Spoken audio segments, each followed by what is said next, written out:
একদিন হযরতে জিবরাইল আমিন রাসূলুল্লাহ সাল্লাল্লাহু আলাইহি ওয়াসাল্লামের কাছে উপস্থিত হয়েছেন। উপস্থিত হয়ে বললেন, ইয়া রাসূলুল্লাহ, আপনার উপর আল্লাহ রাব্বুল আলামিন আদেশ জারি করলেন আপনার সাহাবী মুআবিয়া ইবনে মুআবিয়ার জানাজায় শরীক হওয়ার জন্য, তার জানাজা পড়ানোর জন্য আল্লাহ আপনাকে আদেশ করেছে। যখন এই কথা শুনলেন হযরত জিবরাইল আমিনের মুখ থেকে, তখন রাসূলুল্লাহ সাল্লাল্লাহু আলাইহি ওয়াসাল্লাম বললেন, আমি কোথায় আর মুআবিয়া কোথায়? সে তো আমার থেকে 60-70 কিলোমিটার দূরে, আমি এখন তার জানাজা কিভাবে পড়াবো? যখন এই কথা রাসূলুল্লাহ সাল্লাল্লাহু আলাইহি ওয়াসাল্লাম বললেন, তখন জিবরাইল আলাইহিস সালাম বললেন, মুআবিয়া ইবনে মুআবিয়ার জানাজা, তার লাশ এখনই আপনার সামনে উপস্থিত হবে। এই বলে জিবরাইল আমিন তার পাখাটা জমিনের উপর একটা বাড়ি দিলেন। সাথে সাথে যত হিজাব ছিল, যত পর্দা ছিল, সমস্ত পর্দা দূরীভূত হয়ে গেল, দূর হয়ে গেল। রাসূলুল্লাহ সাল্লাল্লাহু আলাইহি ওয়াসাল্লামের সামনে মুআবিয়া ইবনে মুআবিয়ার লাশটা হাজির হয়ে গেল। যখন রাসূলুল্লাহ সাল্লাল্লাহু আলাইহি ওয়াসাল্লাম জানাজা পড়াবেন, এমন অবস্থায় দেখলেন যে সূর্য আলোকহীন হয়ে গেছে, দুনিয়া অন্ধকার হয়ে গেছে। সূর্য তার যে দীপ্তময় আলো, সেই আলো এখন আর নেই, চারদিকে অন্ধকার বিরাজমান, অন্ধকার হয়ে গেল। তখন রাসূলুল্লাহ সাল্লাল্লাহু আলাইহি ওয়াসাল্লাম জিবরাইল আমিনকে বললেন, সূর্য গ্রহণ লাগবে কিনা? সূর্য কেন আলোকহীন হয়ে গেল, অন্ধকার হয়ে গেল? তখন জিবরাইল আমিন বললেন, ইয়া রাসূলুল্লাহ, ইয়া রাসূলুল্লাহ, এটা সূর্য গ্রহণের জন্য আলোকহীন হয় না। আপনার এই সাহাবী মুআবিয়া ইবনে মুআবিয়া তার জানাজায় শরীক হওয়ার জন্য ফেরেশতারা আসমান থেকে এভাবে অবতীর্ণ হচ্ছে, রহমতের ফেরেশতারা এভাবে আসমান থেকে আসছে যে তাদের ডানা এত পরিমাণ, যে তাদের ডানার কারণে সূর্য আলোকহীন হয়েছে। তার দেখুন কত ফেরেশতা নাযিল হয়েছে, দুনিয়াতে অবতরণ করেছে তার জানাজার জন্য। আমাদের জানাজায় যদি এমপি মন্ত্রীরা আসে, তাহলে আমরা মনে করি ব্যক্তিটা অনেক দামি ছিল, যে জন্য অনেক এমপি মন্ত্রী এসেছে। কিন্তু যে ব্যক্তির জানাজার জন্য রব্বুল আলামিনের তৈরিকৃত মুমিনের ফেরেশতারা অবতীর্ণ করেছেন, তাহলে সেই ব্যক্তিগত দামি, সেই ব্যক্তিগত দামি। তো তার সম্মানার্থে, তার জানাজার জন্য এত সংখ্যক ফেরেশতা নাযিল হয়েছে যে তাদের অধিক হওয়ার কারণে সূর্যের আলো জমিনে পড়তেছে না, সূর্য অন্ধকার হয়েছে।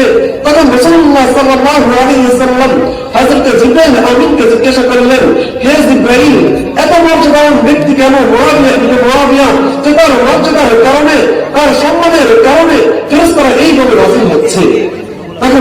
তখন রাসূলুল্লাহ সাল্লাল্লাহু আলাইহি ওয়াসাল্লামকে জিবরাইল জানান, ইয়া রাসূলুল্লাহ, আপনার এই সাহাবী সূরা ইখলাস কুল হুয়াল্লাহু আহাদ এই সূরাকে অধিক পরিমাণে মুহাব্বত করত, অধিক পরিমাণে তেলাওয়াত করত, যার বরকতে আল্লাহ রাব্বুল আলামিন তার এই মর্যাদা দান করেছে। সুবহানাল্লাহ। সূরাটা খুবই ছোট্ট, কিন্তু তার মর্যাদা কত! অধিক পরিমাণে এই সূরাটাকে মুহাব্বত করার কারণে, এই সূরাটাকে অধিক পরিমাণে পাঠ করার কারণে তার ইন্তেকাল হয়ে গেল। আল্লাহ রাসূল সাল্লাল্লাহু আলাইহি ওয়াসাল্লামের উপর আল্লাহ তার জানাজা পড়াকে আবশ্যক করলেন, তার সম্মানার্থে ফেরেশতাদেরকে জমিনে পাঠিয়ে দিলেন তার মর্যাদা বর্ণন করার জন্য। শুধু আমল করেছে কি, এই সূরাটাকে বেশি মুহাব্বতে করত। আরেকটা ঘটনা বলি, একদিন রাসূলুল্লাহ সাল্লাল্লাহু আলাইহি ওয়াসাল্লাম বসা ছিলেন, এমন অবস্থায় জিবরাইল আমিন আসলো রাসূলুল্লাহ সাল্লাল্লাহু আলাইহি ওয়াসাল্লামের দরবারে। তখন এক সাহাবী রাসূলুল্লাহ সাল্লাল্লাহু আলাইহি ওয়াসাল্লামের কাছে আসতে লাগলো। রাসূলুল্লাহ সাল্লাল্লাহু আলাইহি ওয়াসাল্লামের দরবারের কাছে এসে উপনীত হলো। তখন জিবরাইল আমিন বলল, ইয়া রাসূলুল্লাহ, আপনার সাহাবী আবু যর গিফারী আপনার কাছে আসতে।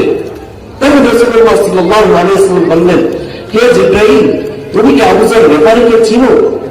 তখন জিবরাইল আমিন উত্তর দিলেন, ইয়া রাসূলুল্লাহ, শুধু আমি কেন, আসমানে যত ফেরেশতা রয়েছে, আসমান জমিনে যত ফেরেশতা রয়েছে, সবাই আবু যর গিফারীকে চিনে এবং সম্মান করে। শুধু আমি জিবরাইল যে আবু যর গিফারীকে চিনি এমন নয়, আল্লাহ রাব্বুল আলামিন যত ফেরেশতা সৃষ্টি করেছেন, সমস্ত ফেরেশতা হযরত আবু যর গিফারীকে চিনে এবং তাকে সম্মান করে। তখন রাসূলুল্লাহ সাল্লাল্লাহু আলাইহি ওয়াসাল্লাম জিজ্ঞেস করলেন, হে জিবরাইল, আবু যর গিফারী তার এত মর্যাদা কেন যে ফেরেশতারা তাকে সম্মান করে, তারা আলোচনা করে? তখন জিবরাইল আমিন বললেন, ইয়া রাসূলুল্লাহ, আপনার এই সাহাবী আবু যার গিফারীর দুইটা বৈশিষ্ট্য রয়েছে, যেই দুইটা বৈশিষ্ট্যের কারণে সে এত দামি। দুইটা বৈশিষ্ট্যের একটা বৈশিষ্ট্য হলো আবু যার গিফারী এমন একজন মানুষ, তার ভিতর অহংকার কাকে বলে সেটা বিন্দু পরিমাণ নয়। আমিত্ব নিয়ে সে লড়াই করে না, নিজের মধ্যে কোনো অহংকারী নেই, এই একটা তার গুণ।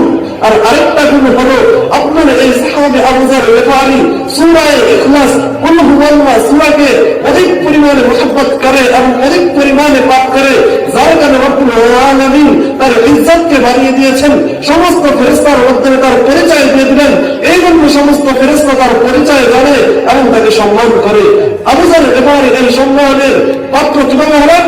একটা আমল করে, সে আমল তাহলে সূরা ইখলাসকে বেশি মুহাব্বত করে এবং বেশি পরিমাণে তেলাওয়াত করার কারণে। তাহলে বুঝুন এই সূরাটা কত দামি, কত দামি এই সূরাটা যদিও ছোট্ট কিন্তু এর তাৎপর্য অনেক অনেক।